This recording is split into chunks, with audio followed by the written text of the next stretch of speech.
पुण्डरीकं कैशोरसौरभ समाहितयोगिचित्तम्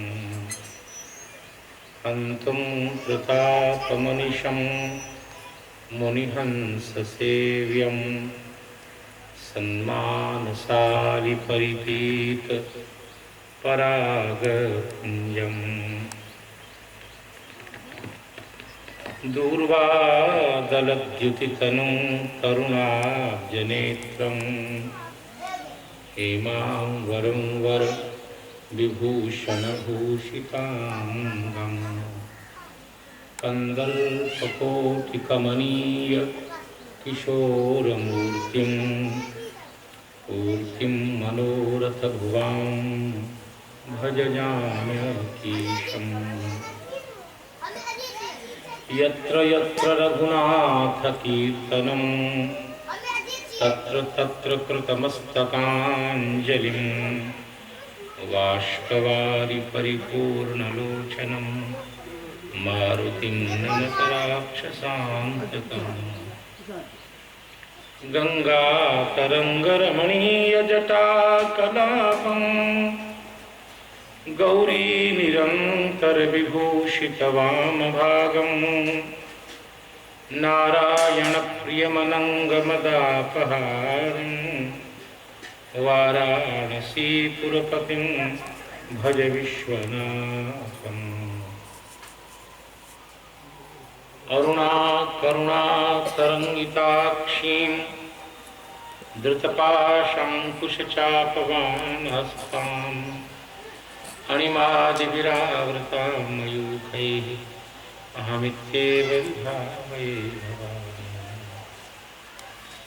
प्रह्लादनारदपराशरपुण्डरीक व्यासाम्बरीश शुकशौनकभीष्मदाल्म्यान् रुक्माङ्गदार्जुनवसिष्ठविभीषणादीन् पुण्यानिमान् परमभागवतान् नमः।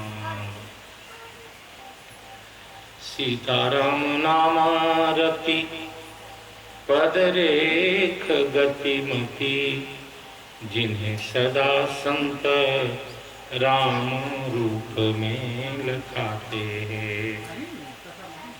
भक्त माल गाते संत देखी हर्षाते तन सेवा में लगाते जग जाल से छुड़ाते हैं।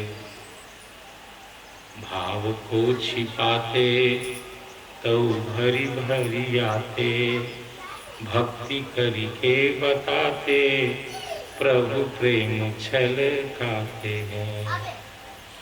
वैष्णव को सिर ताज मेरे महाराज जी के वैष्णव को सिर ताज मेरे महाराज जी के चरण कमल हम हिय में बसाते हैं। श्री सीतारामचंद्र भगवान की, श्री हनुमान जी महाराज की, भवानी शंकर भगवान की, श्री भक्तमाल जी की, सर्व संत वैष्णव भगवान की। सीताराम सीताराम सीताराम सीताराम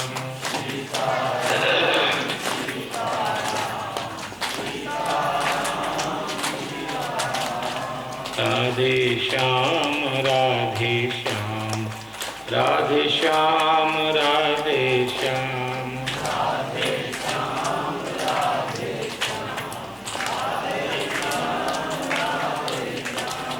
सीताराम सीताराम सीताराम सीताराम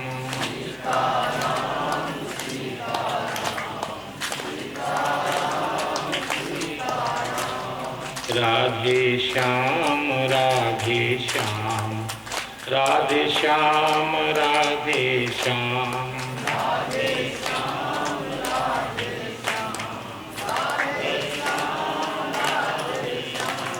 सीताराम सीताराम सीताराम सीताराम सीताराम सीताराम सीताराम सीताराम सीताराम। राधे श्याम राधे श्याम राधे श्याम राधे श्याम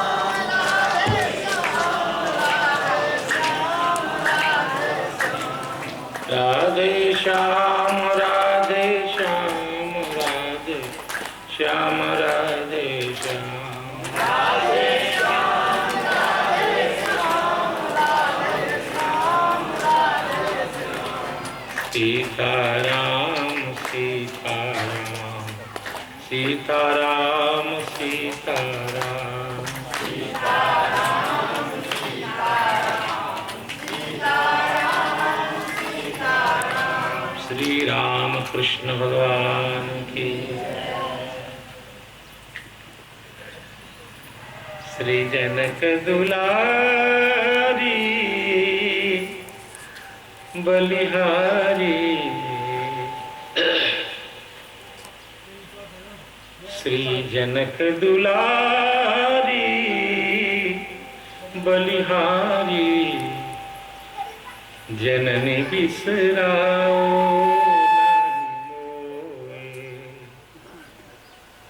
जननी ठुकराओ नानी मोए। श्री जनक दुलारी बलिहारी माँ जननी ठुकराओ नानी मोए। अधम लखी टारो नानी मोए। मृदुल चितवारी महतारी मृदुल मनवारी महतारी जननी ठुकराओ नानी तव अधीन समरथ रघुनंदन तव अधीन समरथ रघुनंदन तुम ही कहो मेरे को है तुम ही कहो मेरे को है जननी ठुकराओ नाही मोए। मृदुल चितवारी महतारी जननी बिसराओ नाही मोए। श्री जानकी माता की श्री सीतारामचंद्र भगवान की भक्त भक्ति भगवंत गुरु चतुर्नाम वपु एक इनके पद वंदन किए नाशय विघ्न अनेक। मंगल आदि विचार रह वस्तुन और अनूप हरिजन को जस गावते श्री हरिजन मंगल रूप। श्री गुरु अग्रदेव आज्ञा दई भक्तन को जस गाव। श्री गुरु अग्रदेव आज्ञा दई संतन को जस गाव। भवसागर के तरन को नाहिन और उपाय। सब संतन मिल निर्णय कियो मति श्रुति पुराण इतिहास। भजवे को दोई सुघर कै हरिदास। हरिजू भले विराजिए कथा सुनिए इतिहास। तुम श्रोता या भक्त माल के तुम पद रज मन आस। चार जुगन में भक्त दे तिनके पद की धूरी, सर्वस सिर धरि राख्यूं मेरे जीवन मोरी। संत सभा झांकी नहीं, किया न हरि गुण गान, नारायण तू कवन विधि अब चाहत कल्याण। श्री जानकी नाथ भगवान की, श्री भक्तवत्सल भगवान की। श्री भगवान के लाडले लाल भक्तजनों की कथा सुधा में अवगाहन करने के लिए और इस बालक को अपने आशीर्वाद से पहलवान बनाने के लिए पधारे हुए हमारे इस पवित्र गांव के पूज्य जन, आसपास के गांव से पधारे हुए कथा रसिक श्रोता महानुभाव एवं हमारे श्री संप्रदाय के भगवान श्री रामानंदाचार्य महाराज की परंपरा के दो वरिष्ठ संत श्री बाबा पूज्य चरण श्री गोपाल दास जी महाराज एवं श्री सोनापुर से पधारे सोनापुर बिहारी सरकार श्री बाबा रामानुज दास जी महाराज, मेरे दक्षिण भाग में विराजमान इस बालक के प्रेरणा स्रोत संस्कृत विद्या में प्रवृत्त कराने वाले पूज्य चरण श्री पंडित जी महाराज,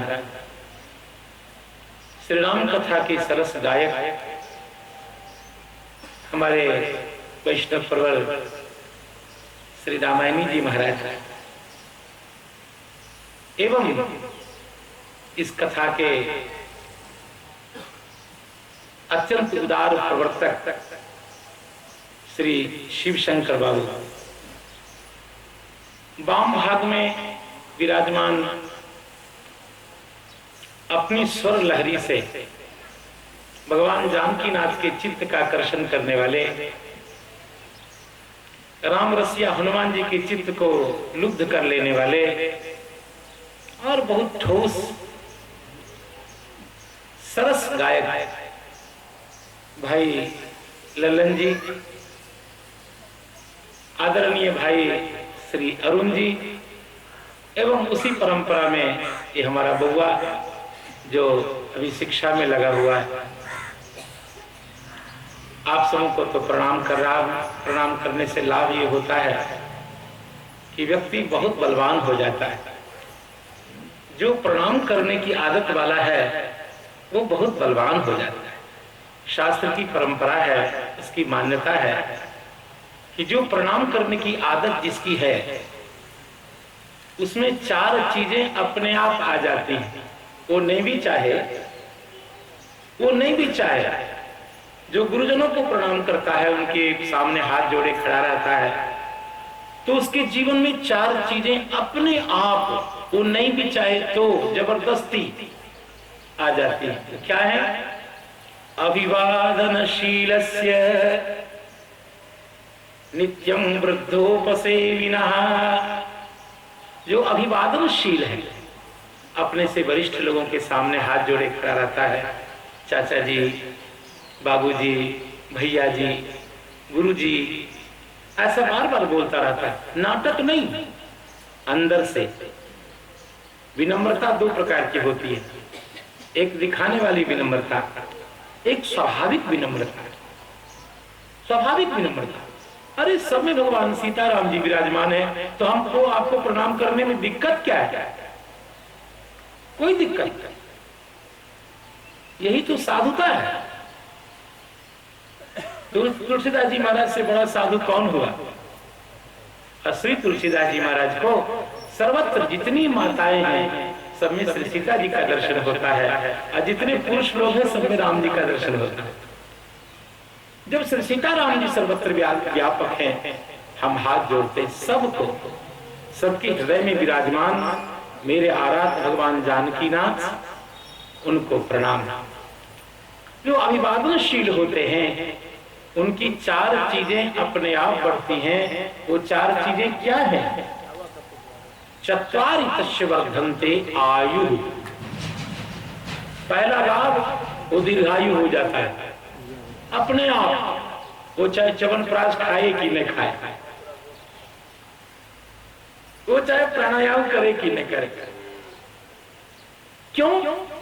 अच्छा मान लीजिए लौकिक दृष्टि से किसी ने हमारे खेत पर हमला कर दिया, व्यवहार की दृष्टि से वो शत्रु माना जाएगा, हमारा प्रतियोगी माना जाएगा, लेकिन वो डब्बा हमारा प्रतियोगी है ना। और डब्बा के अंदर जो भगवान छिपे हैं वो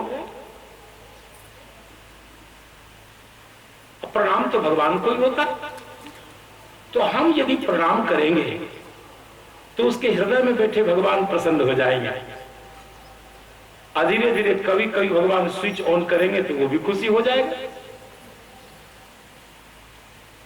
तो प्रणाम करने का बहुत लाभ है। हम लोग की आदत धीरे धीरे खराब हो रही है, प्रणाम करने की परंपरा धीरे धीरे नष्ट हो रही है। यदि आप दीर्घायु बनना चाहते हैं, विद्यावान बनना चाहते हैं, यशस्वी बनना चाहते हैं और बलशाली बनना चाहते हैं, आयुर्विद्या यशो बलम, ये 4 चीजें स्वाभाविक रूप से आपके जीवन में आ जाती हैं यदि आपकी आदत प्रणाम करने की है, केवल बाहर से नहीं अंदर से, बड़ी श्रद्धा से। क्यों नहीं? आपको प्रणाम करने में हमें हानि क्या है? लाभ भले है। तो मैं तो प्रणाम करने के लिए ही आया हूं दिल्ली से, क्योंकि बहुत दिनों पर जब बैटरी डाउन हो जाता है तो उसको चार्ज करने की आवश्यकता जैसे होती है, वैसे चार्ज होने के लिए आप सबको प्रणाम करके आपसे आशीर्वाद लेकर इसको चार्ज करना है, ताकि पुनः जब तक आऊं उससे पहले तक हमारा मोबाइल एकदम काम करता रहे। सभी संतों को प्रणाम करके एक वस्तु का निर्णय करके आगे बढ़ूंगा। मैंने जिनके चरणों में बैठकर थोड़ा गणित पढ़ा, शायद 9th 10th 8th की कक्षा में, तो हमारे परम पूज्य जिनसे हम लोग पढ़ते हैं जल्दी उनका नाम नहीं लेते। शास्त्र में लिखा है गुरुजनों का नाम जल्दी नहीं लेना चाहिए। आत्मनाम गुरोर्नाम नामातिक्रमणस्य च श्रेयस कामो गृहणीया ज्येष्ठापत्य कलत्रयो। स्मृति वचन है। बात बात पे अपना नाम नहीं लेना चाहिए। नहीं, ये आपका बालक है, ये आपका छोटा बउआ, ऐसे बोल के काम चला ले। साधु संत में हो आपका दास, ये बोल के काम चला ले। बार बार अपना नाम नहीं ले। अपना नाम लेने से पुण्य क्षय होता है। आत्मनाम, और अपने पूज्य गुरु जी का नाम भी सहसा न लेवे, चाहे गुरु जी वो शिक्षा गुरु हो या दीक्षा गुरु हो। गुरु तो गुरु है। बात बात में हाँ बताइए आपके गुरु जी कौन है? तो भैया हमारे गुरु महाराज हैं। और क्या? अब वो पीछे पड़ जाए और कहीं बताना अत्यंत आवश्यक हो तो अत्यंत श्रद्धा से, जैसे कोई मास्टर साहब हैं, कोई अमुक है जिनके पास मैंने अध्ययन किया है, तो पूज्य चरण वंदनीय और श्री श्री लगा के फिर उनका नाम बोले। कदाचित कोई संत हमारे कोई दीक्षा वाले गुरु जी महाराज हैं, तो श्री श्री अनंत श्री विभूषित पूज्य चरण, या श्री श्री 1008 या श्री श्री 108, श्री श्री श्री सीता चरण दास जी, ऐसे मैंने एक अपने मन से नाम बना दिया। श्री जानकी चरण दास जी, ऐसे नाम बोले। कदाचित आवश्यक हो तो सहसा न बोले। कैसे बोलते हैं? कुछ रामदास जी हैं, उन्हीं से हम दीक्षा लिए हैं। अरे बेवकूफ, पहले गुरु जी का नाम तो लेना सीख। ऐसे बोलता है जैसे कोई हर बार का नाम बोल रहा है। आखिर गुरु जी हैं आपके, ऐसे बोला जाता है। आत्मनाम गुरोर नाम नामातिक्रमणस्य च श्रेयस कामो निगृह्णीयात् ज्येष्ठापत्य। अपने ज्येष्ठ बालक का नाम भी न ले। कलत्रयो हो, अब तो जमाना बदल रहा है। अपनी पत्नी का, पत्नी के द्वारा अपने पति का हमारी परंपरा में नाम नहीं लेते। दिल्ली आदि में ऐसा नहीं है। दिल्ली में तो क्या बात है, आनंद होता रहता है। पति भी पत्नी का नाम है और पति भी पत्नी का नाम, और कुछ नहीं। गांव में तो ए ओ करके काम चला लेती है माताएं, ए जी सुनिए जी। और लेकिन वहां दिल्ली में तो ए मुकेश किराए दे तो आना सीधे। तो जितनी दूर देखिए, हम लोग मिथिला में हैं, हम लोग अभी मिथिला में हैं। कहा जाता है धर्म का निर्णय मिथिला के व्यवहार से होता है। धर्म से निर्णयो ज्ञेयः, मिथिला के व्यवहार से धर्म का निर्णय होता है महाराज। हम लोग मिथिला के निवासी हैं, गंगा जी के इस तट के हैं, ये बहुत गौरव की बात है।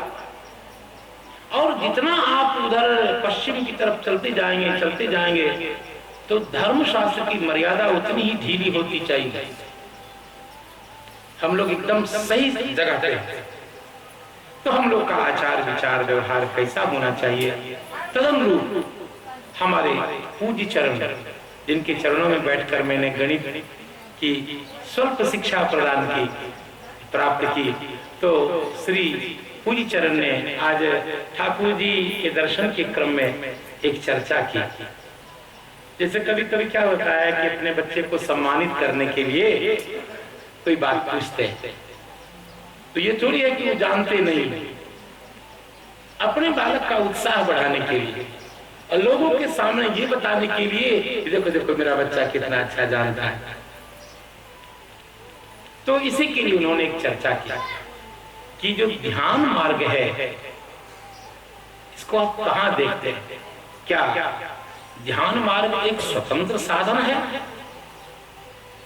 जिसको अन्य किसी साधन के आश्रय की आवश्यकता नहीं है, या भक्ति के अंग के रूप में हम ध्यान को स्वीकार कर सकते हैं, या ध्यान में ही भक्ति को, भक्ति का मतलब श्रवण कीर्तन जप तप पूजा पाठ अपने यहाँ की सारी परंपराएं हैं, ये सब उसमें आ गई। क्या उसके साथ हम इसको चला सकते हैं या एकदम विरोध है? जैसे अंधकार और प्रकाश के समान ध्यान का और भक्ति का विरोध हो तो भैया भक्ति माता को प्रणाम, हम ध्यान लगाएंगे, या हम भक्ति ही करेंगे, ध्यान महाराज को प्रणाम कर लेंगे। तो कैसे समन्वय होगा, इसकी थोड़ी सी चर्चा का एक मानो एक बिंदुपात किया उन्होंने, थोड़ा सा संकेत किया, और मुझे लगा कि मैं यही क्यों नहीं चर्चा कर दूं। तो आप सब संतों के चरणों में बैठकर जो बात समझ में आई है, मैं निवेदन करता हूं। ये कोई जरूरी नहीं कि मैं जो कह रहा हूं बिल्कुल सही है, लेकिन संतों के चरणों में बैठने का अवसर मुझको मिला है। हम गुरुजनों के चरणों में बैठे हैं, ये हमारा सौभाग्य है। और बैठने के बाद जो बात समझ में आई है वो मैं आपके सामने निवेदन कर रहा हूं। श्री भक्तमाल जी की कथा तो भगवान जैसी प्रेरणा करेंगे वो तो होगी, लेकिन यह करंट एक तत्काल में विजीवित एक विचार बिंदु है, इसलिए कह रहा हूं। देखो, ध्यान भारतवर्ष की जो ऋषियों की परंपरा है, एक दिन मैंने बताया था कि ध्यान योग का एक अंग है। जो शास्त्रीय बात है वो ये है, योग का एक अंग है ध्यान।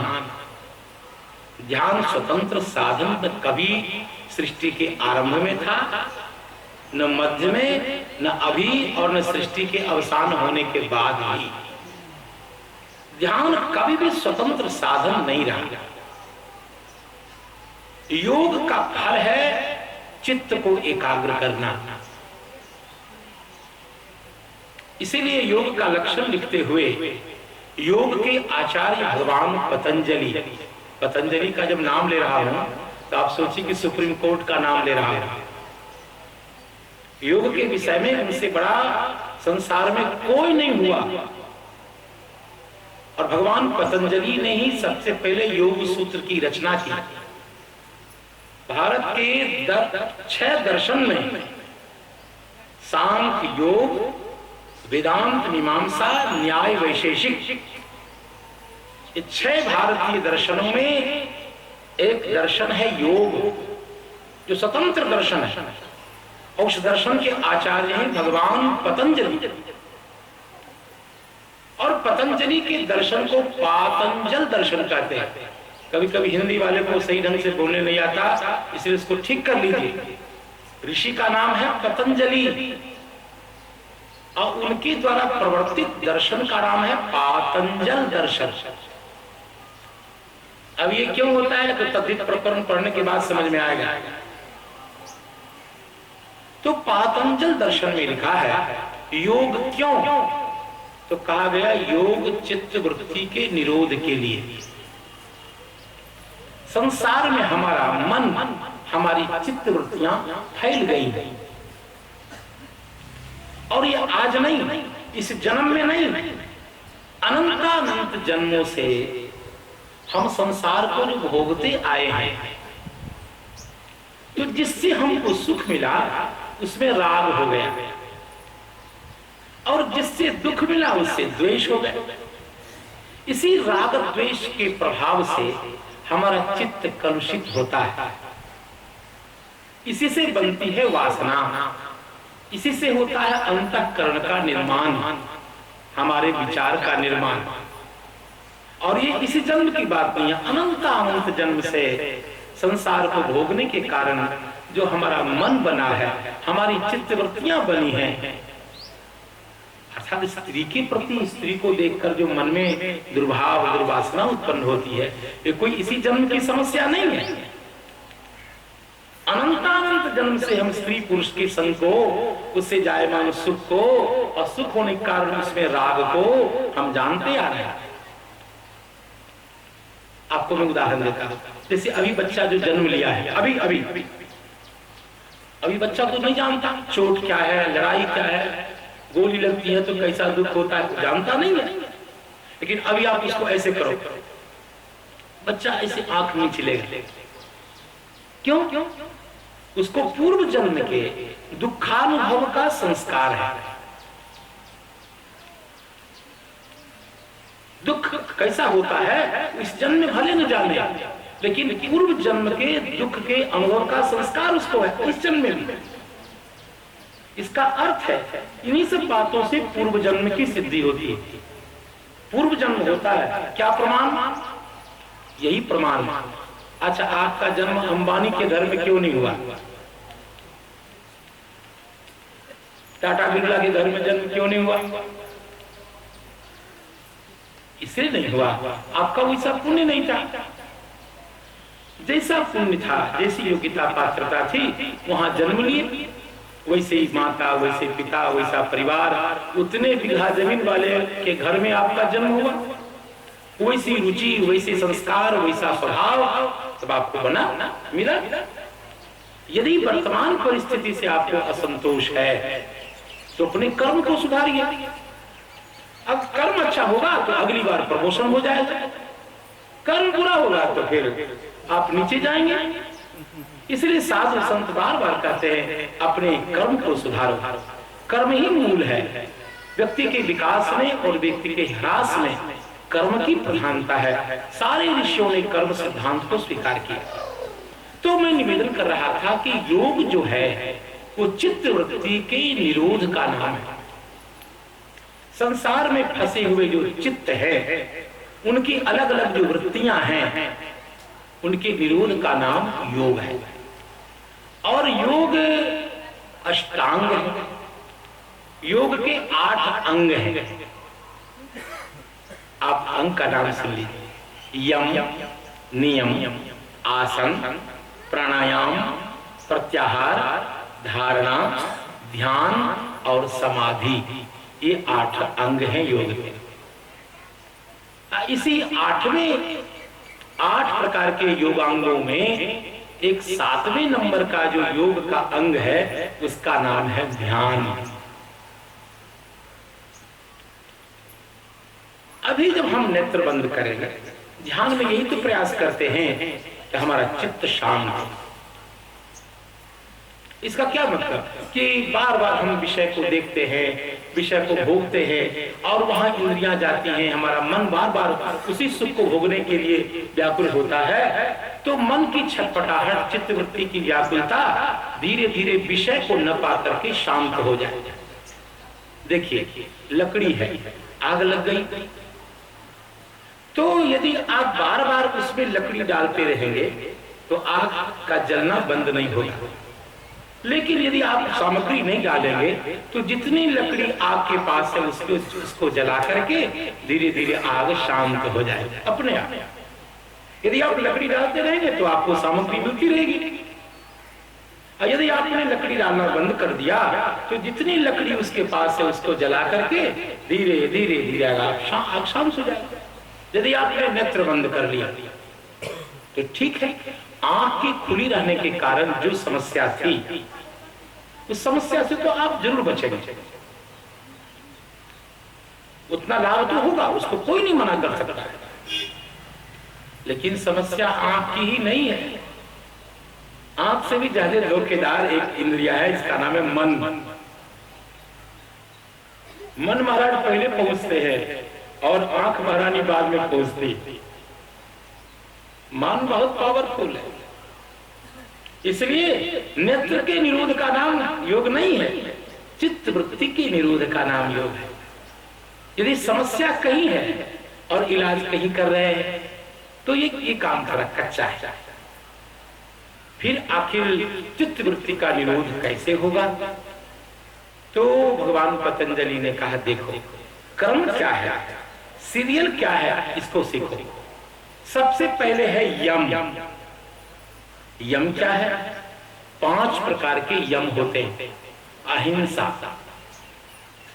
ये पहली सीढ़ी है ध्यान के पास जाने से पहले की सीढ़ी। मैं जो बोल रहा हूं एकदम प्रॉपर चैनल शास्त्र की जो बात है, क्योंकि हमको हवाई किला और अखबारबाजी और आजकल के लोगों की पत्र पत्रिका पढ़ के हम पंडित नहीं हुए ना, वो सब बातों को हम नहीं मानते। हम तो हमने कहा ना, अभी 200 वर्ष तक के लोगों की किताब पढ़ते ही नहीं। हिंदी में तो मैंने हिंदी में किताब ही नहीं पढ़ता ना, हिंदी वाले क्या बोले? जिसने ऋषि मुनि को पढ़ा है, हिंदी की क्या किताब पढ़ेंगे? हिंदी में तुलसीदास जी हैं बहुत, उसके बाद वाले को हम पढ़ते ही नहीं, इस लायक ही नहीं समझते। हिंदी में तुलसीदास जी, कबीरदास जी से मीरा जी, सूरदास जी, ये सब चले। तो सबसे पहली जो सीढ़ी है उसका नाम है यम। ये 5 है, उस 5 में एक का नाम है अहिंसा। यदि आप चित्तवृत्ति को निरोध करना चाहते हैं तो पहला है अहिंसा। अहिंसा का मतलब ये नहीं कि हम किसी को नहीं मारते हैं तो अहिंसा होगी, नहीं।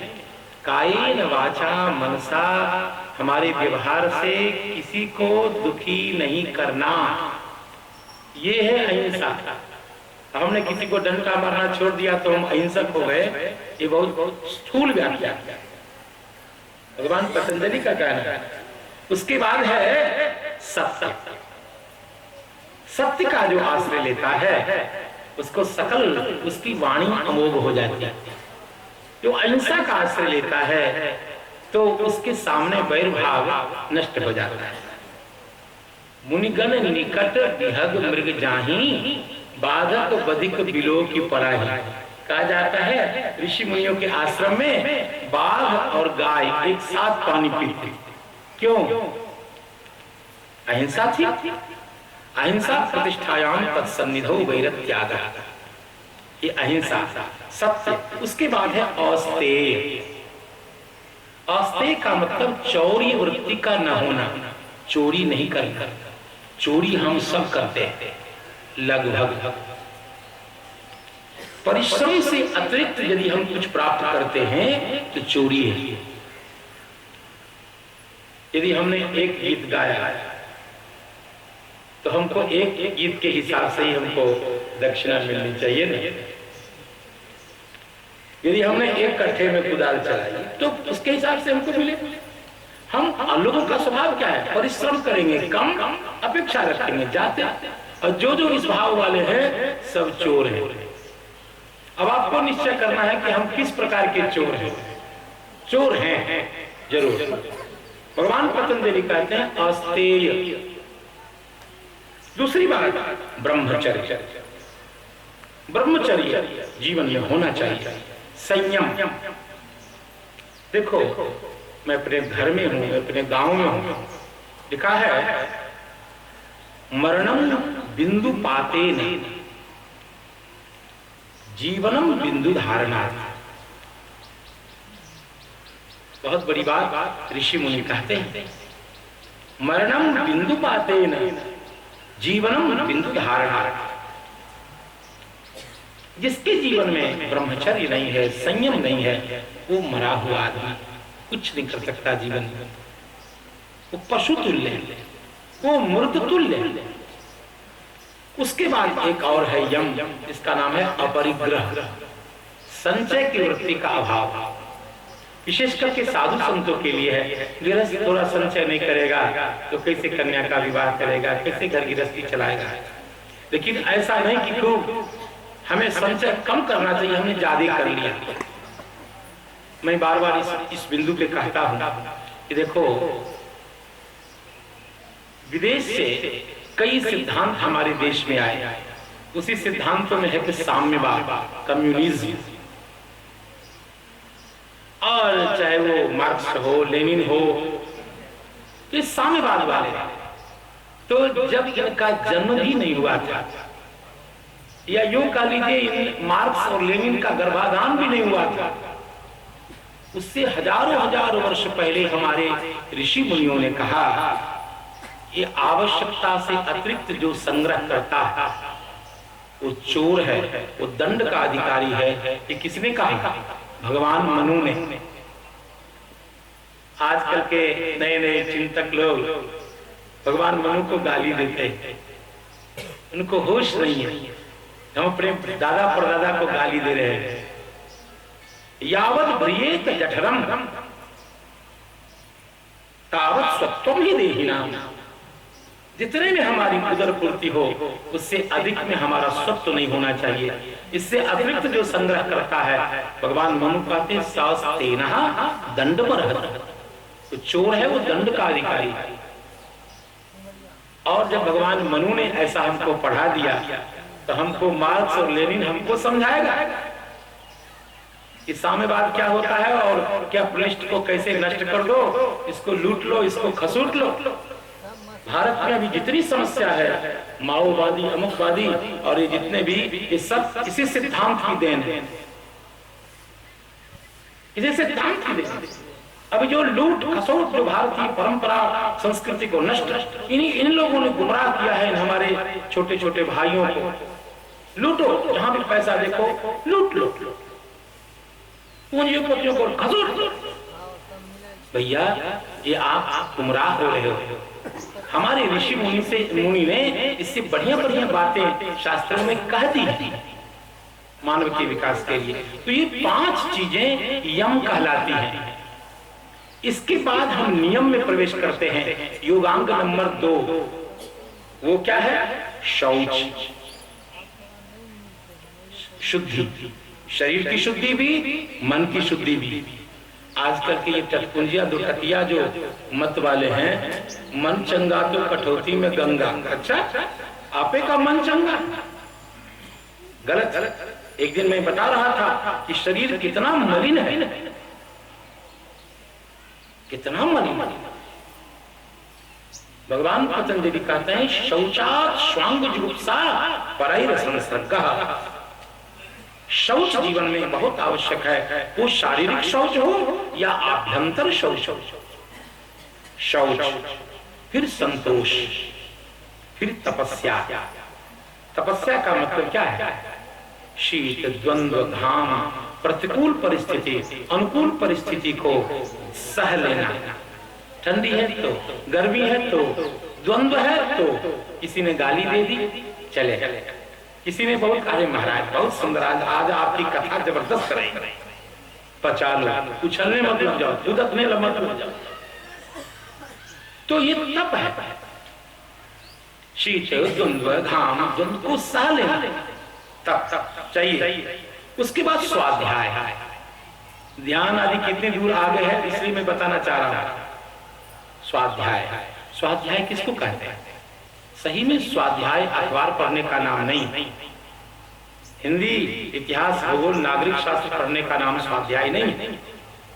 स्वाध्याय है आर्ष ग्रंथों के चिंतन करना, गीता जी का, भागवत जी का, वेद का, पुराण का, स्मृति का।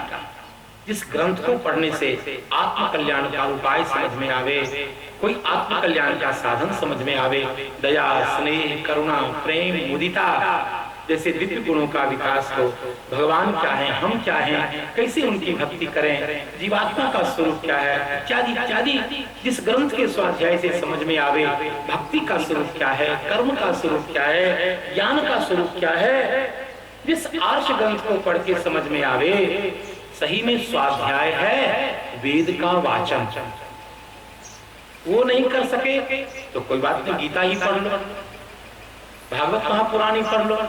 जब वो पढ़ने के लायक नहीं बच गए तो श्री रामचरितमानस पढ़ लो। और रात में समय मिले तो बिना पत्रिका का एक पद बोल करके सो जाओ। ये स्वाध्याय है।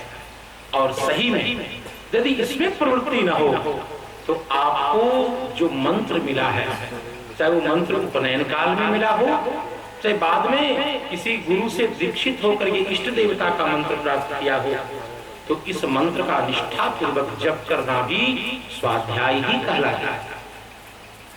स्वाध्याय है। और एक है ईश्वर प्रणिधान, भगवान के चरणों में सर्वात्म समर्पण। ये हुआ नियम। ये 5 ऊपर वाला मैंने नियम बताया और ये है नियम। उसके बाद इतना करने के बाद आपको आसन पे बैठने का अधिकार है। ये सीरियल है, क्रम है। आसन कैसा हो? आसन मतलब तीसरा योग, स्थिर सुखम आसन, एकदम स्थिरता पूर्वक सुख पूर्वक जिस मुद्रा में आप रह सकते हो वो आपका आसन है। जैसे मैं बैठा तो इस मुद्रा में, इस स्थिति में मैं 1 घंटा, 2 घंटा, 4 घंटे, 6 घंटे तक बैठ सकता। ये हमारा आसन है। और कोई प्राणायाम, कोई पद्मासन लगा ले, कोई अन्य कठिन आसन, हठ योग वाला आसन लगा ले, तो जिससे चित्त में खिंचाव हो तो आसन नहीं कहा गया। इसलिए पतंजलि जी ने सूत्र में लिखा है स्थिर सुखम आसनम, वो आसन। ये आसन तीसरी कोटि का यम है, योग है। उसके बाद प्राणायाम। प्राणायाम कैसे करें? देखो, नासिका के 2 छिद्र हैं। एक छिद्र को ऐसे बंद करें अंगुष्ठ से, और वाम छिद्र से जितनी वायु आप ले सकते हैं खींच लीजिए। इसको कहते हैं पूरक। पूरक का मतलब हवा भरने वाला। और फिर दोनों छिद्र को बंद करेंगे, ये कुंभक होगा। और फिर नासिका के दूसरे दक्षिण छिद्र से धीरे धीरे वायु को निकालना, ये रेचक है। रेचक मतलब बाहर निकालने वाला। तो ये प्राणायाम के 3 अवान्तर भेद हैं। इससे प्राण को आयाम देना। आयाम मतलब दीर्घता, फैलाव। इसका मतलब समझते हैं कि आपको अपने जीवन में गिने चुने श्वास मिले हुए, उस श्वास को आप जैसे खर्च करना चाहें खर्च कर ले। आप जल्दी जल्दी इसको खर्च करना चाहें तो जल्दी टन हो जाएंगे, और यदि इसको लंबे काल तक खर्च करेंगे तो दीर्घायु बनेंगे। एकदम फिक्स है। इसलिए ऋषि मुनियों ने बहुत वैज्ञानिकता के साथ एक विधि बनाई, इसका नाम है प्राणायाम, जिससे आपका लीवर, किडनी, अब मैं रामदेव तो होने कि आपको योग वाली बात बताऊं तो किडनी, लीवर, ये सबका फंक्शन और हृदय की गति बड़ा प्रभाव पड़ता है प्राणायाम से। उसका हृदय बहुत बलवान हुआ। यह भी योग का एक अंग है। उसके बाद है प्रत्याहार। विविध विषयों में जो मेरा मन फंसा हुआ है, पत्नी में, बेटा में, मकान में, दुकान में, घर गृहस्थी में जैसे पता नहीं लगता है कि हमारा मन कहाँ फंसा है, लेकिन कोई बूढ़ा आज रिटर्न होने वाला है, ठीक 5 मिनट पहले तनी पोता का मुंह देखती है रे, अरे अब तुम मर रहे हो, पोता का मुंह देखता है, ऊपर के लिए व्यवस्था करो, ऊपर क्या दशा होने वाली है, कुटाई होगी कि क्या होगी, अब पोता का मुंह देखते हैं उद्धार हो जाएगा। वो मरते समय भी बुढ़वा पोता पोता करा, हद हो गई। तो मन जो हमारा फंसा हुआ है, धीरे धीरे प्रत्याह्रियन्ते विषयेभ्यः, विषयों से तब तक इंद्रियों को धीरे धीरे खींचने का नाम प्रत्याहार है। ठीक है, वो व्याकरण वाला प्रत्याहार नहीं है, थोड़ा अलग। इसके बाद आता है एक और योग है अंग, उसका नाम है धारणा। धारणा का मतलब होता है किसी एक लक्ष्य में चित्त को स्थिर करना, चित्त को ठहराना।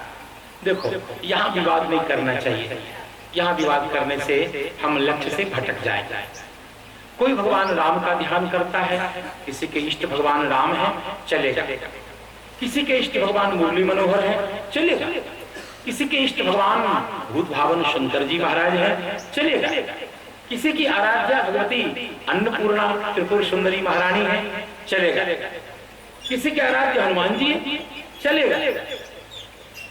सनातन धर्म हमारा बहुत बड़ा परिवार है भैया।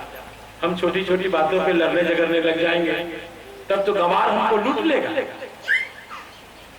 इसलिए चलेगा जहां जिसकी निष्ठा हो, ईश्वर के किसी स्वरूप में यदि आपका मन लगा हो तो वहां चित्त में को लगाओ, प्रयास करो। अभी लगेगा नहीं, ना ना ना, ये मत सोच लेना कि धारणा की स्थिति में ही मन लग जाएगा। चित्त को ठहराने की लक्ष्य में चित्त को ठहराने की चेष्टा। तुलसीदास जी महाराज तो हमारी पार्टी के हैं, तो सीताराम जी की भक्ति के पार्टी के हैं। तो तुलसीदास जी से किसी ने पूछा कि महाराज जी हम ध्यान किसका करें? तो तुलसीदास जी को उत्तर देने में कितनी देर लगती है? तुलसीदास जी ने कहा भैया मैं अपनी बात बताऊं, आप किसका ध्यान करेंगे आप जानिए, लेकिन मुझसे आपने पूछा है तो मैं किसका ध्यान करता हूं मैं आपको ये बता देता हूं। राम बाम दिस जानकी लखन दाहिनी ओर, ध्यान सकल कल्याणमय सुर तरु तुलसी तो। ये हमारे ध्येय जो ठाकुर हैं वो ये हैं, और आप आगे आपकी मर्जी, आगे आपकी जहां आपकी निष्ठा हो ध्यान करो। तो लक्ष्य स्थिर करो पहले, अलक्ष्य में चित्त को स्थिर करने का नाम धारणा है। और इसके बाद नंबर आता है ध्यान का, सीढ़ी नंबर 7। ध्यान कहते किसको है? चलो भगवान पतंजलि से पूछते हैं। तत्र एकात्मता, लक्ष्य के साथ एकाकार चित्तवृत्ति का हो जाना ध्यान है। विजातीय संसर्ग शून्य चित्त की धारावाहिकता का नाम ध्यान है। विजातीय समझते हैं? विजातीय एक जाति का न होना। जैसे हम भगवान का ध्यान कर रहे हैं, सहसा हमारी अपना बैल, अपना घर, मकान, दुकान दिखने लग जाए तो भगवान तो चेतन है, और हमने फिर विजाति का ध्यान शुरू कर दिया। तो ऐसा ध्यान जिसमें सजातीयता का निरंतर ध्यान हो, किसी विजाति ने चित्त को संश्लिष्ट नहीं किया हो। और मैं बार बार कहता हूं, तैल धारा के समान। तैल धारा पानी की धारा नहीं, पानी की धारा और तेल की धारा में अंतर है। तेल की धारा प्रायः अखंड होती है, एक दूसरे से जुड़ी होती है, और जल में स्नेहन अधिक न होने के कारण जल परस्पर खंडित खंडित होकर बहता है। इसलिए आचार्यों ने कहा ध्यान का मतलब क्या हुआ? तैल धारा के समान अविच्छिन्न अपने आराध्य की एकाकार वृत्ति, जिसमें आराध्य के अतिरिक्त किसी विजाति ने संसर्ग तक नहीं किया हो, ऐसा चित्त का एकाग्र होने का नाम ध्यान है। ठीक है। और यह ध्यान दो प्रकार का होता है, सबीज ध्यान और निर्बीज ध्यान। इस ध्यान के लिए क्या करें? तो आचार्यों ने कहा सबसे पहला साधन है भोजन ठीक करो, भोजन ठीक करो और अपने धर्म का निष्ठापूर्वक परिपालन करो। देखो ऐसा है, हम सीधे आकाश में नहीं उड़ सकते। घी बहुत बढ़िया चीज तो है, आप डायरेक्ट ध्यान करें कल्याण तो होगा आपका, लेकिन ये भी पता लगा कि उसका लीवर ठीक है कि नहीं। कहीं 1 किलो घी पी लिया और उसके बाद दशा खराब हो जाए। घी बहुत उत्तम वस्तु है, लेकिन इसके लिए जो घी को पचा सकता हो। और आजकल तो डॉक्टर ने कहा दिया घी महाराज को प्रणाम करो, कुछ घी में दम में नहीं। और आप लोगों ने ऐसी कृपा कर दी पैसा के चक्कर में, वो अंग्रेजी गाय को पाल पाल करके। मैंने तो से अपने सुशील भाई से कहा था, भैया हमारी देसी गाय का ध्यान रखना। ये अंग्रेजी गाय पता नहीं तुमने सुना है कि कितने पशु को मिला करके बनाया है। ऐसा दूध पी करके कुप्पा हो रहे हैं, सोचते बड़े ज्ञानी हो रहे हैं। भैया हम तो बहुत डरते हैं, इस गाय का गोबर भी हम काम में नहीं लेते हैं ना, ये गाय है ही नहीं। ये तो पैसा कमाने के चक्कर में ज्यादा दूध होता है और तो अपना बढ़िया गिरी करने के लिए करो। गाय तो वही है हमारी पुरानी वाली, चाहे वो 1 कलमा दूध दे चाहे कुछ दे, और गो सेवा का पूर्ण फल भी उसी में है। लेकिन हम लोग अपना पैसा के भगत हैं, तो पैसा तो जैसे मिले वैसे करो। जब ये सिद्धांत है तो गाय और कुत्ते में अंतर है कि नहीं है? गाय तो शास्त्र में मां कहा गया, गाय और माय एक चीज है। बोलो ना, बोलते हैं गाय इधर माय। चलो तो जैसे घी को आप तभी पचा सकते हैं जब आपका शारीरिक जो आंतरिक जो संरचना है, जो पाचन तंत्र है, लीवर किडनी और जो आमाशय खमाशय जो कुछ भी है वो सब व्यवस्थित यदि है तो आप घी पचाएं। आप सीधे ध्यान करने के लिए बैठे हैं, क्या ध्यान करने की वास्तविक स्थिति, स्वरूप योग्यता, मन की स्थिति आपकी तैयार है? यदि ऐसा नहीं है तो नेत्र बंद करेंगे, दिखेगा बीहड़।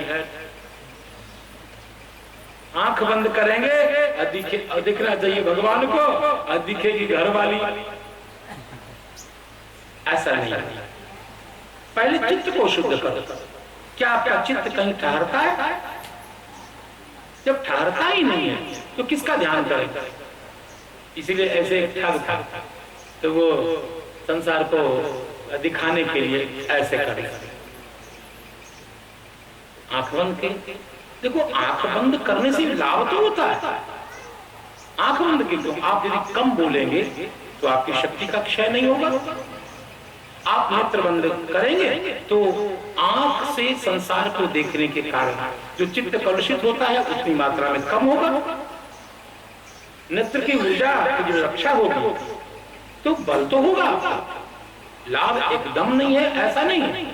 ऐसे भी व्यक्ति चुपचाप बैठा रहता है तो बलवान होगा, नेत्र बंद रख के मौन रहे तो बलवान होगा। जिस इंद्रिय के व्यापार का कम प्रयोग होगा तो इंद्रिया बलवान होगी। इतना लाभ तो होना है, लेकिन होता क्या है, इसकी जो वास्तविक प्रक्रिया है उसकी हम उपेक्षा करते हैं तो उसका पूरा लाभ नहीं मिलता। क्रम की उपेक्षा होने से कभी कभी हम बहुत गलत मार्ग में चले जाते हैं। इसलिए ध्यान करें तो पहले ध्यान की जो पूर्व योग्यता है, हमारे यहाँ धर्म पालन करना चाहिए।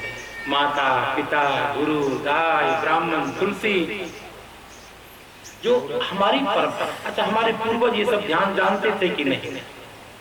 जानते थे। और फिर वो हमारे यहाँ राम कृष्ण सगुण निर्गुण सभी प्रकार की उपासना पद्धति करते थे। श्रवण मनन निधिध्यासन करते थे, कीर्तन भी करते थे, पूजा भी करते थे। देवताओं की पूजा, अपने पूर्वजों की पूजा, ग्रह की पूजा, सबकी पूजा करते करते धीरे धीरे थोड़ा समय मिलता था तो भगवान हरिनाम संकीर्तन करते थे, फिर थोड़ा आंख बंद के ध्यान भी करते थे। क्या ध्यान कोई नई चीज है हमारे लिए? आप देखो ना, जिस ग्रंथ में भगवान शंकर ध्यान तो लगाते, सब देवता ध्यान लगाते हैं, सभी साधक ध्यान। अच्छा, हम स्वयं कभी कभी 5 मिनट भगवान के स्वरूप का चिंतन करते हुए नेत्र बंद करते, तो इसका क्या मतलब हम ध्यान मार्गी हो गए? नहीं, ध्यान एक अंतःकरण को शुद्ध करने का, शांत करने का एक साधन है। और अंतःकरण को शुद्ध करने के अनेक साधनों में एक साधन यह भी है। लेकिन यदि आप पैदल यात्रा करेंगे तो कम खतरा है, और यदि आप हवाई जहाज से यात्रा करेंगे पहुंचेंगे तो जल्दी, लेकिन कहीं ऊपर से गिरे तो चकनाचूर। इसलिए कहा जाता है सीताराम सीताराम सीताराम करो। यदि मंत्र का उच्चारण करोगे तो उसमें उदात्त अनुदात्त का भेद होगा, तो मंत्रो हीन स्वरतो वरंतो वामिच्छा प्रयुक्तो न तमर्थमाह सभाग वज्रो यजमानम हीनस्ति चंद्र शब्द स्वरतो वराधात। उसमें अशुद्ध होगा तो दोष होगा, और सीताराम सीताराम अशुद्ध भी होगा तो चलेगा। सब तो गलत ही तो बोलते हैं। कौन कीर्तन करने वाला सीताराम सीताराम सही बोलता है? सब सीताराम सीताराम। हिंदी वालों को यहाँ शुद्ध होगा, गलत। जब मुंह में अ लगा हुआ है तो सीताराम सीताराम ऐसा बोलो। हम जब थर्मामीटर लगा देंगे तो आपका सब साधन ढीला हो जाएगा। और जब मुंह में अ लगा हुआ है सीताराम सीताराम, ये क्या है? कोई व्याकरण का पंडित यदि भीड़ जाएगा तो नोच नाच के रख देगा। तो हिंदी में चलता है, भगवान नाम में चलता है, लेकिन जब आप नियम कानून की बात करेंगे तो सीताराम सीताराम आप गलत बोलते हैं। श्री राम जय राम जय जय राम। बिहट में जब कार्तिक मास में जब सत्संग हुआ करता था तो मृगेंद्र शास्त्री जी आते थे और वो ऐसे करते थे। स्वामी करपात्री जी महाराज जब हरिनाम संकीर्तन कराते थे, श्री राम जय जय राम, ऐसे बोलते थे। क्योंकि थोड़ा भी गड़बड़ बोलेंगे तो आप लोग तो जानेंगे नहीं क्या गलत हुई। हम जैसे लोग खड़े हो जाएंगे, स्वामी जी आप सनातन धर्म के आचार्य हैं, आप भगवान का नाम तो सही बोलिए। कह सकते हैं आप सनातन धर्म के आचार्य हैं, ये क्या बोल रहे हैं आप? श्री राम जय राम जय जय राम, ठीक करके बोलिए। श्री राम श्री राम श्री, अरे तालब शकार है, श्री राम बोलो। अब ऐसे थर्मामीटर लगा देंगे तो अष्टयाम कैसे होगा? कैसे होगा अष्टयाम? इसलिए भगवान ने कृपा करके नाम में क्या किया? छूट दे दी, चले, तभी आप कर पा रहे हैं। भैया हो तो हमारे पूर्वज साधन बताए कि बेटा ये नहीं कर सकते हो तो ये कर। सबसे पहले अपने धर्म का पालन करें। धर्म का पालन जब करेंगे अपने आप चित्त शुद्ध होगा। चित्त होगा शुद्ध होगा तो चित्त की चंचलता कम होगी, जिसकी आवश्यकता कम होती है वह जल्दी शांत होता है। आपने धीरे धीरे प्रपंच का विस्तार कर लिया। एक मकान से आपका काम चलता नहीं, आपको 2 मकान चाहिए, 3 मकान चाहिए, तो धीरे धीरे आपकी आवश्यकता बढ़ गई। पहले 2 धोती से काम चल जाता था, अब डिजाइन का वस्त्र चाहिए। तो जितनी आवश्यकताएं बढ़ेगी आपको, आप ध्यान लगा लो चाहे भगवान को पी जाओ, आपका चित्त शांत नहीं हो सकता। जिसकी आवश्यकताएं बहुत अधिक है, जिसकी संसार से अपेक्षा है, उसका चित्त कभी शांत नहीं हो सकता। झूठ बोलता है। संत जा रहे थे, कोई ध्यान लगा रखा था, कोई ढोंगी का देखो ये अभी कहीं जाकर ये परवल खरीद रहा है, आंख तो बंद कर रखा है। संत सर्वज्ञ जानते थे अंदर की बात। कह दे कि पूछे आंख बंद है, लेकिन मन ही मन ये बिहत में जाकर के परवल खरीद रहा है। आंख बंद करने से क्या होता? गोपिकाओं ने कहा मैं तो वो योगी हूं, मेरी समाधि तो खुली आंखों से लग जाती है। गोपिकाओं की समाधि खुली आंखों से। तो भैया हम किसी साधन की आलोचना करें ना, सनातन धर्म के आसन पर मैं बैठा हूं, हमारे यहाँ सभी साधनों का महत्व है, लेकिन सभी अपने मूल सिद्धांत के साथ हमारे पूर्वजों ने, हमारे ऋषियों ने जो साधन बताए, सत्य, सदाचार, धर्म, गुरुजनों की सेवा, इसके साथ भगवान के अन्य जो अंग हैं, भगवान की कथा सुनना, उनके नाम का संकीर्तन करना, उनके मंगलमय चरित्र का स्वाध्याय करना, इसके साथ 5-10 मिनट भगवान का ध्यान भी करो। कौन मना करता? मैं मना करूंगा क्या? लेकिन स्वतंत्र रूप से ध्यान यदि आप करते हैं, स्वतंत्र साधन मान करके, तो पतंजलि तो मना करते हैं कि आप सीधे वैसे उछल रहे हैं जैसे पहली सीढ़ी पर आपके चरण नहीं है और 7वीं सीढ़ी पर उछल करके जाना चाहते हैं। तो कोई उछलने में कुशल हो तो पहुंच जाएगा, और यदि उछलने वाला नहीं हो तो हाथ पैर तुड़वा लेगा भैया। इसीलिए स्टेप बाय स्टेप हमको जीवन में चलना चाहिए। तो क्या होगा? हमारा क्रमिक विस्तार होगा, क्रमिक विकास होगा। अन्यथा यदि घी पीना है तो एक दिन 3 किलो घी पी लेना और उसके बाद देखो तमाशा। ये मैं इतनी बातों के द्वारा ये कहना चाहता हूँ, सभी ध्यान हो या निर्विध ध्यान हो, जो ऋषियों ने जो क्रम बताया है, यम, नियम, आसन, प्राणायाम, प्रत्याहार, धारणा, ध्यान, ये 7वें नंबर पर है। उसके बाद है समाधि। अब क्या है? देखो, सहज ध्यान, सहज योग, इसका क्या मतलब? शब्द क्या कहता है? जरा शब्द पे विचार कर। सहज का मतलब स्वाभाविक, जिसको करना नहीं पड़े। जैसे मैं यहाँ बैठा हूं तो बैठने के लिए हमको अलग से कोई आयास करना पड़ता है क्या? स्वाभाविक बैठा हूं। तो जब आपका चित्त बहुत निर्मल हो जाएगा तो स्वाभाविक रूप से आपका ध्यान लग जाएगा, उसको लगाने की जरूरी नहीं पड़ेगी, लगाने की जरूरी ही नहीं पड़ेगी। सहज ध्यान का मतलब होता है कि जिसमें किसी प्रयास की कोई जरूरी ही न पड़े। अच्छा बताइए कैसा? आपको बता रहा हूं। जैसे आप नोट गिनते हैं, बहुत बढ़िया सहज ध्यान का उदाहरण दे रहा हूं। आपके हाथ में कोई हजार वाली गड्डी दे दे और कहे कि जरा गिनिए तो, अब फिर बीच में पूछिए बेटा कौन क्लास में पढ़ता है, चुप, अभी सब गड़बड़ा जाएगा, चुप रहो, बाद में पूछना। कैसा ध्यान लगता है बताइए? हजार की गड्डी वाले नोट को गिनते समय आपको ध्यान लगाना पड़ता, एकदम ध्यान लग जाता है, एकदम चित्त कहीं नहीं जाता है महाराज। कोई बोलता भी है तो एकदम बड़ा बुरा लगता है। इसको कहते हैं सहज ध्यान। बाल बच्चों को याद करने के लिए ध्यान लगाते हैं कि अपने आप ही लग जाता है, ये स्वाभाविक ध्यान है। अभी हम संसार में आसक्त हैं, इसलिए संसार के ध्यान के लिए हमको समाधि नहीं लगानी पड़ती है। ऐसे स्वाभाविक ध्यान जब ईश्वर का लगने लग जाए तो उसको सहज ध्यान कहते हैं। और ऐसा ईश्वर का स्मरण स्वाभाविक रूप से कैसे होगा? एक ही दिन में नहीं, ईश्वर में प्रियता पहले प्रकट हो जाएगी।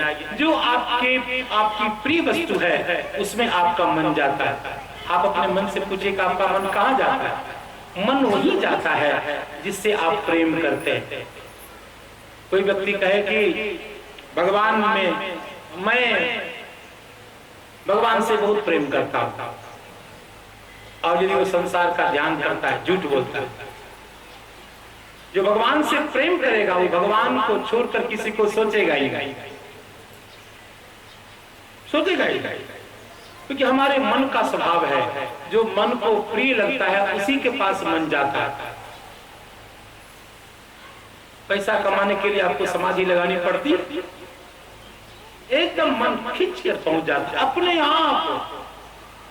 क्यों कि हम जानते हैं कि हमको पैसा चाहिए, रात दिन पैसे का चिंतन करते, हाय पैसा, इधर पैसा, उधर पैसा, एकदम सही शांत चला जाता है। ऐसे ही यदि हम जैसे पैसा के लिए एक दिन में ध्यान नहीं लगा, रात दिन पैसा ही तो कमाते हैं, पैसा के लिए सोचते हैं, खेती किसके लिए, पैसा के लिए, ये किसके लिए, पैसा के लिए, निरंतर पैसे के लिए प्रयास होता है। इसलिए पैसे में मन जाने के लिए ध्यान लगाने की जरूरत नहीं पड़ती। वैसे ही यदि भगवान में स्वाभाविक रूप से मन जाए तो उसको सहज ध्यान कहते हैं। लेकिन ये एक दिन में नहीं होगा, केवल ध्यान लगाने से नहीं होगा। पहले भगवान में प्रियता तो उत्पन्न करो, और भगवान में प्रियता उत्पन्न करने के लिए हम कथा सुनते हैं, भगवान के नाम का कीर्तन करते हैं, भगवान की पूजा करते हैं। देखो एक सूत्र बताता हूं, सूत्र है गीता जी का। अर्जुन ने कहा भगवान आप में मेरा मन कैसे लगेगा? तो अर्जुन ने कहा मन मना भव। भगवान ने कहा मन मना भव, मुझ में अपना मन लगा दो।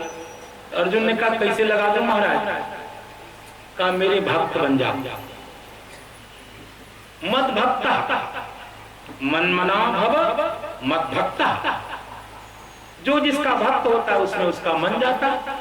हम अभी पत्नी बाल बच्चे के भक्त हैं इसलिए उसमें मन जाता, पैसे के भक्त हैं इसलिए पैसे में मन जाता।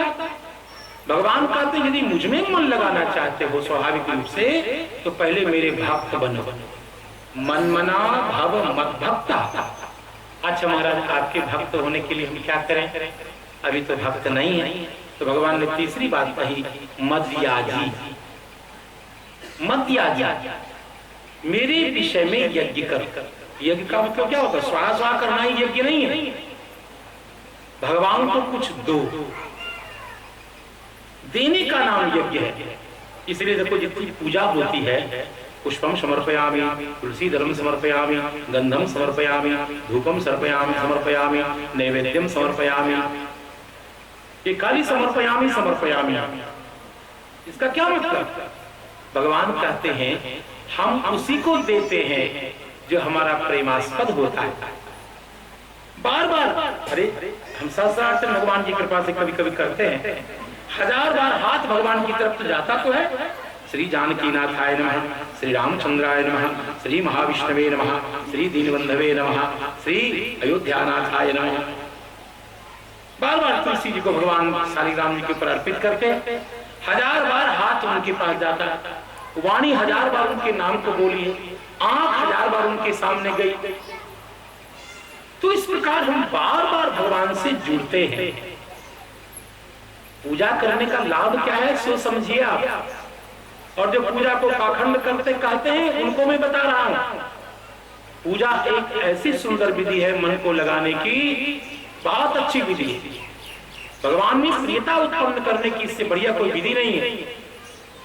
जो हम भगवान को माला पहनाते हैं, फिर भगवान को इत्र लगाते हैं, बार बार हम भगवान की तरफ जाते हैं पूजा में, और जिसको हम बार बार देखते हैं, सुनते हैं, समझते हैं, उसमें हमारा प्रेम होता है।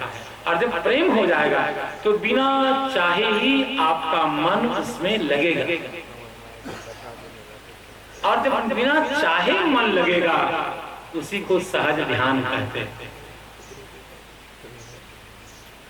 यत्र यत्र मनोयाति तत्र तत्र समाधयः। ये शंकराचार्य जी के शब्द हैं, मेरे नहीं। विज्ञापे प्रत्यगात्मनि देहाभिमाने गलिते। सबसे पहले देहाभिमान गलित होना चाहिए। अमुक बाबू हैं, देहाभिमाने गलिते, शंकराचार्य महाराज के शब्द है।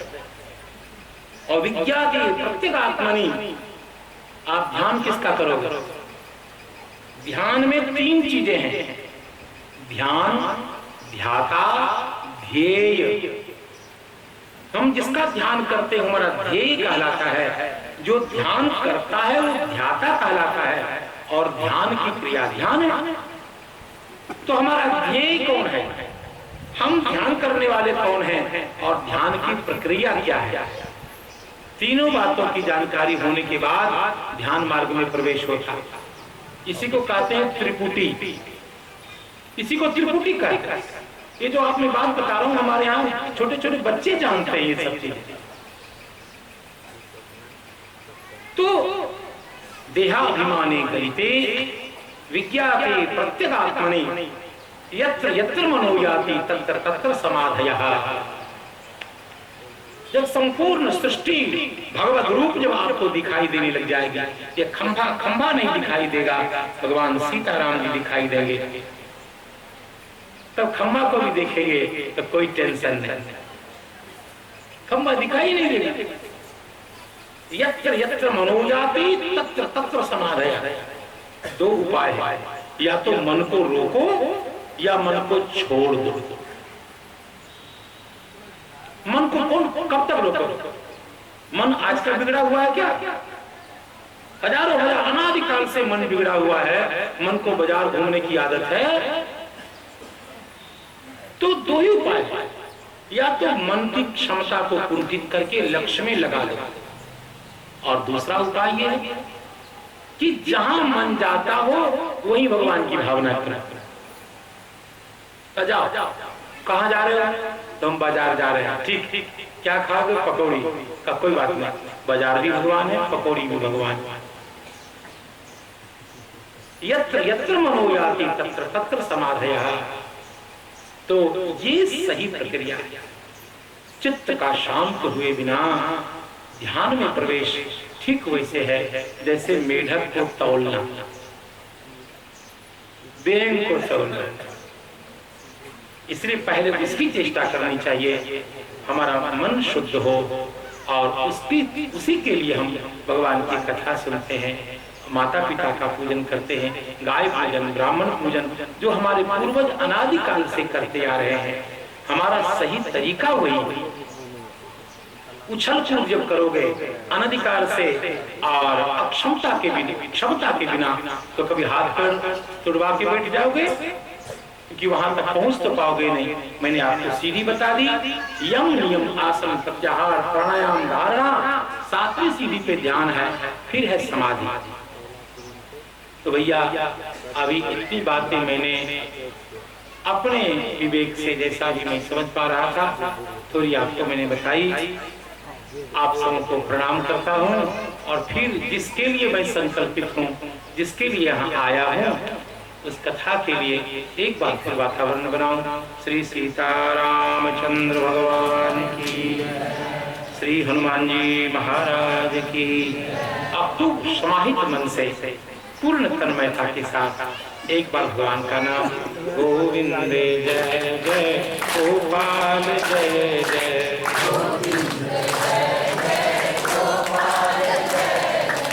गोविंद जय जय गोपाल जय जय,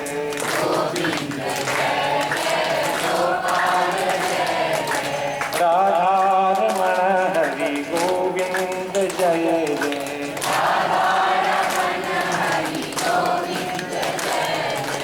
गोविंद जय जय गोपाल जय जय,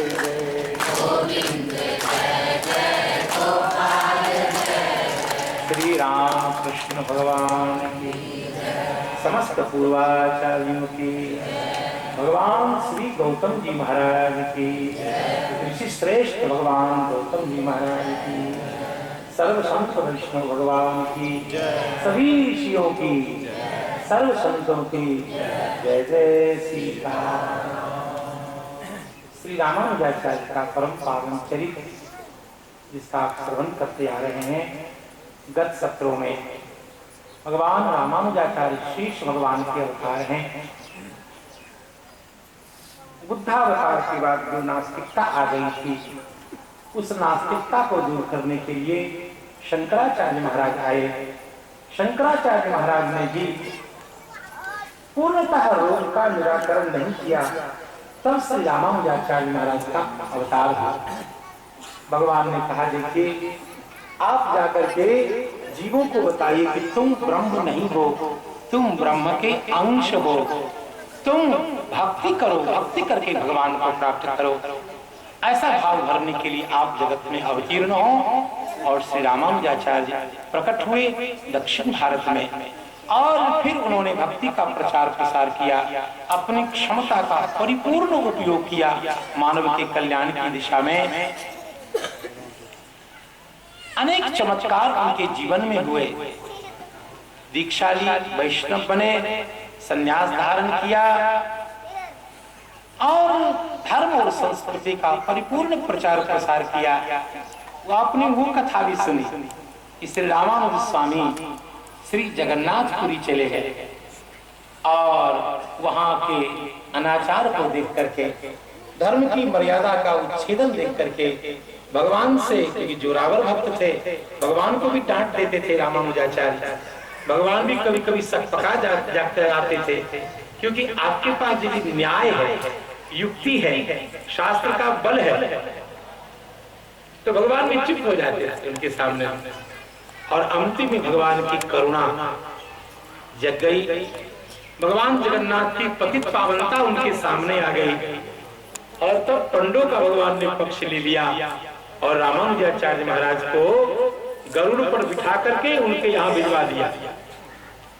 भले ही आप सही कह रहे हैं, लेकिन कोई बात नहीं, ये पंडे हमारे बहुत दिन से सेवा पूजा कर रहे हैं, हमारे आश्रय भी दे रहे हैं, हम इनको कैसे छोड़ सकते हैं। भगवान ने पतित पावनता का ख्याल करके आचार्य जी को भूतपुरी भेज दिया। प्रातः काल जब जगे तो आचार्य जी ने अपने को भूतपुरी में पाकर के आश्चर्य व्यक्त किया।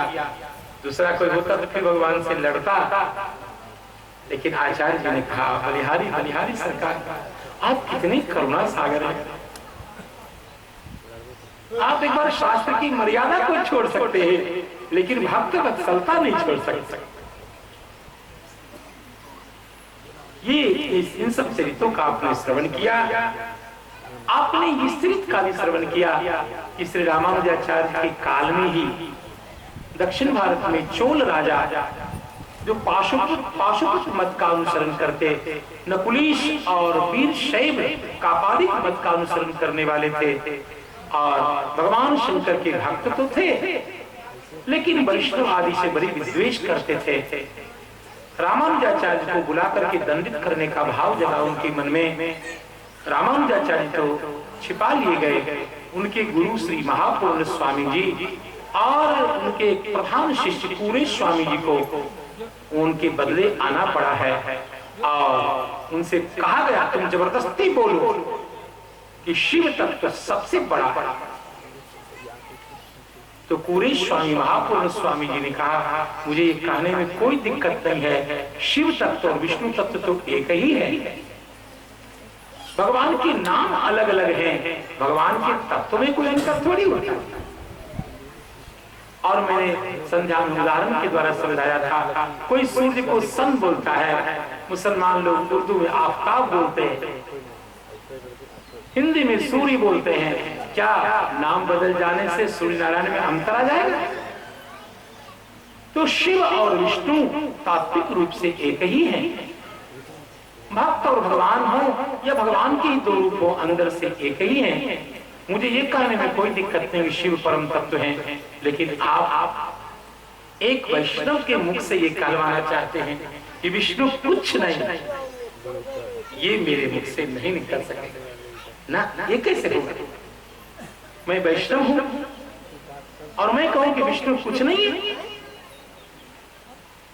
का तुम बोलो शिवात् परतरम नास्ति, हाँ ये बोल दूंगा, लेकिन आप दुराग्रह करेंगे विष्णु भगवान से श्रेष्ठ और विष्णु भगवान को कुछ नहीं सिद्ध कराना चाहेंगे, तब तो मैं ये भी कह सकता हूं कि शिवात् द्रोणः परात्। और जब ऐसा सुना, तिलमिला गया राजा और दोनों की आंख निकालने की आज्ञा दे दी। दोनों महापुरुष हैं, भगवत प्राप्त महापुरुष हैं। दोनों ने कहा, तुम क्या आंख को निकालोगे? लो, मैं अपने आप अपने मित्र को निकाल के तुमको दे देता। अभी भी देखो, तुलसीदास जी महाराज हमारे यहाँ नहीं होते तो शैव वैष्णव आपस में लड़कट के मर जाते। तुलसीदास जी महाराज का उपकार हमको मानना होगा। उस समय की बात है जब वैष्णव शिव मंदिर में नहीं जाते थे, शैव विष्णु मंदिर में नहीं जाते थे। ऐसा विद्वेष उत्पन्न हो गया था। तुलसीदास जी महाराज प्रकट होकर के, राम भक्त होकर के भी जीवन भर काशी में रह करके संसार के लोगों को बताया कि मेरे हृदय में भेद नहीं है। और वैष्णव का ऐसा लक्षण तुलसीदास जी ने बनाया कि बिनु छल विश्वनाथ पद नेहु, राम भक्त कर लक्षण है। भगवान विश्वनाथ के चरणों में जो निष्कपट प्रेम करता है वही तो सच्चा वैष्णव है। भगवान शंकर गुरु हैं हमारे, और गुरु से विद्वेष करके वैष्णव बन सकते हैं? कौन ऐसा संप्रदाय है जिसमें भगवान शंकर गुरु के रूप में प्रतिष्ठित नहीं? कौन ऐसी विद्या है, कौन ऐसा आगम है इस आगम में भगवती पार्वती माता को लक्षित करके भगवान शंकर ने ज्ञानोपदेश नहीं किया? सारे शास्त्र, सारे पुराण भरे हुए हैं। वक्ता कौन? भगवान शंकर। श्रोता कौन? जगदम्बा भगवती पार्वती। पार्वती माता पूछती हैं, हे महादेव, जीव का उद्धार कैसे होगा? शिव जी कहते हैं ये करो, एकादशी करो। फिर शिव जी कहते हैं अमुक करो, फिर शिव जी कहते हैं अमुक करो। जितने साधन है संसार के सभी का उल्लेख भगवान महादेव करते हैं। वो हमारे गुरु हैं, और हम उनको प्रणाम किए बिना, पूजन किए बिना सही वैष्णव कैसे माने जा सकते हैं? तो शिव द्रोही ममदास कहावा। भगवान राम ने कहा शिव जी से द्रोह करेगा और मेरा भक्त कहेगा स्वप्न में भी वो मुझको प्राप्त नहीं कर सकता। ऐसी पंक्ति लिख करके भगवान के मुख से व्यक्त करा करके तुलसीदास जी ने समाज में समरसता कायम की। दो वर्ग आपस में लड़ने को उद्यत हो गए थे, तुलसीदास जी ने समाज को कितना सुंदर बना दिया। आज हमारे राम जी के मंदिर में भगवान सीताराम जी, सामने भोले बाबा। ये सुंदरता आप दक्षिण भारत के मंदिर में नहीं पाएंगे। ना ना, क्यों? दक्षिण भारत में तुलसीदास जी का अभाव। तुलसीदास जी जैसे सुलझे हुए महात्मा दक्षिण भारत में नहीं हुए, इसलिए आज भी वहां के रामानुजी वैष्णव जल्दी शिव मंदिर में नहीं जाते। यही सारी घटनाएं उनके मन में घर कर गई और फिर विद्वेष बढ़ता गया। तुलसीदास जी महाराज को हम प्रणाम करें। श्रीमद् गोस्वामी तुलसीदास जी महाराज की हम सबों के ऊपर उनका ऋण है, उनकी कृपा है हमारे धर्म की रक्षा पर। और हमारी संप्रदाय जितने भी मार्ग हैं सबको समन्वय करके गोस्वामी जी ने सजाया। चले तो श्री रामानुजाचार्य महाराज के जीवन की घटना। फिर आगे जब रामानुजाचार्य महाराज बढ़े, वीरकोल की रातों के पास गए, वहां सबको धन्य किया। एक उनकी चेली थी, चेला चलाम्बा, जो उन्हीं की शिष्या थी। और रामानुजाचार्य भूल गए थे। कई लोग चेला और शिष्य बनते हैं तो कभी कभी दिमाग से निकल जाता है। वो बतावे कि महाराज जी हमें आपने दीक्षा दी थी, मेरा नाम है रामदास, तब तो याद आ जाए। लेकिन ऐसे बहुत लोग छौरी वाले महाराज जी के लाखों चेले, अब किस किस का नाम याद रखते? ऐसे ही भूल गए। तो चेला चलाम्बा जी ने कहा, हे गुरुदेव, मैं आपकी ही कृपा पात्र हूँ, आपकी कृपा से ही मैंने भगवान की कृपा और सेवा उपासना प्राप्त की है, आप पधारें। तो स्वामी जी ने कहा कि हाँ जरूर चलो, लेकिन मैं तुम्हारे यहाँ प्रसाद ग्रहण नहीं करूंगा, भोजन नहीं। कहा मैं आपकी शिष्या हूँ। कहा वो तो ठीक है, लेकिन आपके घर में भोजन अन्न कौन कमाता है? कहा मेरे पति। कहा वो वैष्णव है, भगवत समाज में प्राप्त किया है? नहीं, धनार्जन वो करते हैं, आप शिष्या हो, बहुत अच्छी बात है। देखो ये बहुत बड़ी भ्रांति है। हम महाराज जी चेला है, हम खुद नहीं बना के खिलाएंगे। चेला होने से आपको रसोई बनाने की पात्रता मिल जाती है। गुटखा खाते हो तुम और रसोई बनाओगे? चेला तो इसलिए बनाया कि सीताराम सीताराम करो। रसोई वो बनाएगा जिसका आहार विहार थोड़ा जिसको समझ है, जिसको कम से कम ताप संस्कार हुआ है। कई चला महाराज जी हम आपे के चला है, लीजिए हमारे हाथ से। अरे चेला इसलिए बनाया कि राम राम करो, रसोई में प्रवेश नहीं। चलो आहार विहार तुम्हारा कैसा है तुमको पता है। अभी ऐसे से जल छुआ, ऐसे देह में पोंछ लिया और फिर उसी थोड़ा होश में रखो। तो ऐसे विचारवान व्यक्ति के कहा नहीं, ऐसे नहीं, भगवत भक्त बन। और फिर कृपा करके सबको वैष्णव भाव से जोड़ा। इसके आगे की कथा है। कुछ बौद्ध लोग रामानुजाचार्य को घेर लिए, शास्त्रार्थ करिए हमसे। श्री रामानुजाचार्य ने मुस्कुरा करके कहा, हाँ प्रभु की आज्ञा है, सनातन धर्म का प्रचार प्रसार करना है, आप कैसे शास्त्रार्थ करना पसंद करेंगे?